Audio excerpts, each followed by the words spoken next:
おはよう。今日の空気、ちょっとざわついてるじゃん。ほんとなのだ。最初の話、かなり動きが大きいのだ。じゃあ、サクッと一つ目から行くわよ。お金の動きが派手な話ね。アルファベットが AI にお金を積みますって出したのが相場には効いたみたいなのだ。会社が使う額を増やすほど、見る側は回収できるのかって身構えるわよね。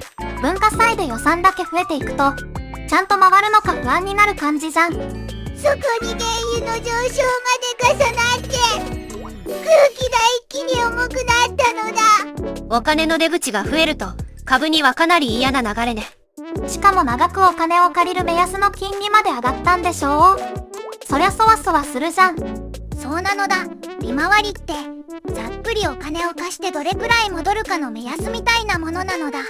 その目安が上がると、先の利益を待つタイプの株は重く見られやすいのよ。AI ってすごい話なのに、お金の置き場所の話でこんなに変わるんだね。 AI そのものより投資のスピードが速すぎるんじゃないかって見られたのが大きいのだ。夢は大きくても、財布の紐を飛ばしすぎたら危ないわね。それ、アーシなら新しいゲーム機に期待しすぎてる時の気分に近いかも。届くまで盛り上がるけど、値段次第で急に冷めるじゃん。まさにそんな感じなのだ。期待で上がったわけ。不安が出ると反応も大きくなるのだ。相場って本当に気分やね。みんななら AI にお金をかける会社を見たとき、攻めてるって思う？それとも少し待つ派？僕は勢いだけで飛びつくよりちゃんと中身を見たいのだ。でも AI はまだ目が離せないのだ。次は台風のニュースなのだ。フィリピンの東で台風12号ができたのだ。海の上のやつって進み方が読みにくいから気になるじゃん。船は予定がずれやすいし、早めに気をつけたいわね。気象庁も近くを通る船に注意してほしいと呼びかけているのだ。中心の風、結構強いんでしょ？どんな感じなの？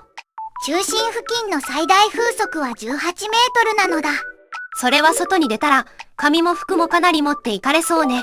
しかも広い範囲で強い風が吹いていて、西へ進んでいるのだ。海の予定って、一つの台風でまとめて変わるの怖いじゃん。そういう時は、最新の予報をこまめに見るしかないわ。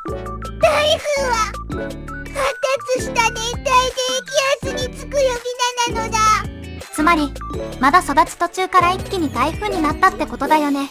名前がつくと、ただの雨雲じゃないって実感するわ。今回みたいに海の上で生まれた台風は、進路の見方が大事なのだ。アーシも、遠征とか予定がある日は前の日に天気チェックする派だよ。それが一番堅実よ。みんなも海沿いに行く予定があるなら、早めに予報を見ておくのだ。お次は世界遺産の話なのだ。藤原の宮との審議がいよいよ始まるのだ。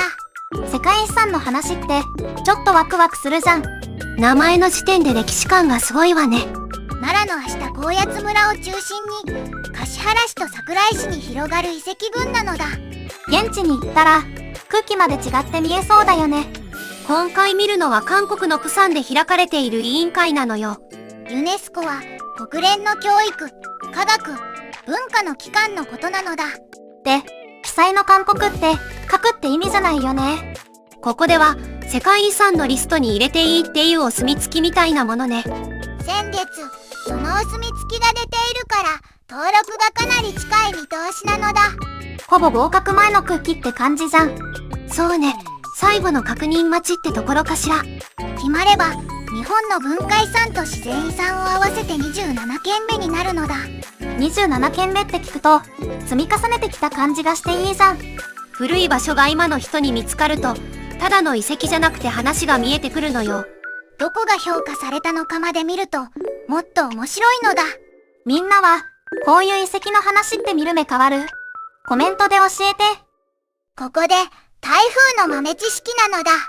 急に真面目ね。何が面白いの？日本の気象庁は風速が17メートル以上の熱帯低気圧を台風と呼ぶのだ。同じ台風っぽく見えても基準があるんだ。ややこしいじゃん。世界気象機関の方は33メートル以上を台風とするのだ。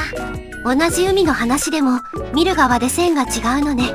それと1950年から2023年までの平均では名前がついた台風は毎年 25.3 個で、そのうち 16.5 個が強い段階まで達するのだ。夏の終わりに話題が増えやすいのも納得なのだ。8月が多いって聞くと、ほんと季節も飲みたいじゃん。